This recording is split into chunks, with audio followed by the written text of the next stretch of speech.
is not in our party," kusho uZuma. UZuma uthi uKhumalo akanamsebenzi wokuzama ukumela i-MK Party engxoxweni ebanzi nezintatheli emzini wakhe oseNkandla, KwaZulu-Natal. Owayengumengameli wakuleli uthi uJabulani Khumalo akumele avunyelwe ukuthi asebenze egameni le-MK. UJacob Zuma uthe umholi womkhonto wesizwe owaxoshwa, uJabulani Khumalo, wayengenamsebenzi wokuzama ukukhulumela inhlangano ePhalamende. Engxoxweni ebanzi emzini wakhe oseNkandla, KwaZulu-Natal, owayengumengameli wathi uKhumalo akumele avunyelwe ukuthi asebenze egameni le-MK.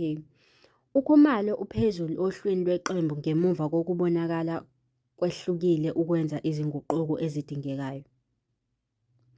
Khona manjalo, useke wayisa inhlangano enkantolo, ethi yena, hhayi uZuma, abanikazi ngokusemthethweni beqembu, unamanga, wona kanye umcabango kaJabulani Khumalo ubukeka uthukuthelisa owayengumengameli uJacob Zuma, kanti nakuba enqabile ukungena empini kaKhumalo yokuba ngumnikazi we-MK Party, uZuma unombono wokuthi uKhumalo aqhubeke ehamba phambili ohlwini lwale nhlangano ePhalamende. Akekho ephathini yethu, uxoshiwe. Unayo incwadi, ibhaliwe, ngamnika, ubehlezi lapha ngesikhathi ngimnika. UZuma uthe uKhumalo kumele esule esikhundleni, ethi umthetho akufanele uvumele umuntu ongenalo ikhaya lepolitiki ukuthi aqhubeke nokusebenza ePhalamende.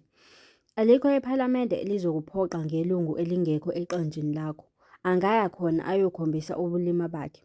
Udaba lukaKhumalo olubhekene ne-MK Party lulalelwe enkantolo enkulu kuleli sonto, lapho isinqumo besigodliwe.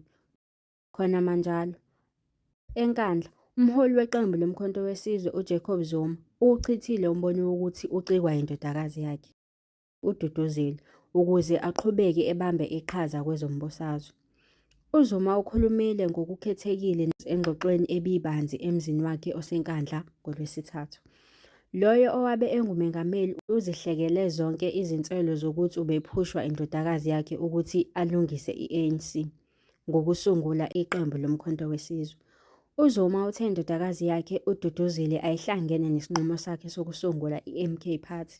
"Ngingene kwezombusazwe isikhathi eside, kuningi engikwenzile, okuhlanganisa nokuya ejele, ukuthatha izinqumo zami."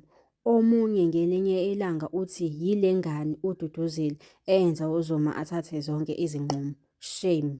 Lowo owayeyisikhulu sombusazwe 82 ugcizelele ukuthi wayengeke aphoshwe yindodakazi yakhe ngenxa yolwazi analo kwezombusazwe. Izindaba zangalesi sikhathi ubuzethulela uNothika Maphumulo. Stay connected, stay informed.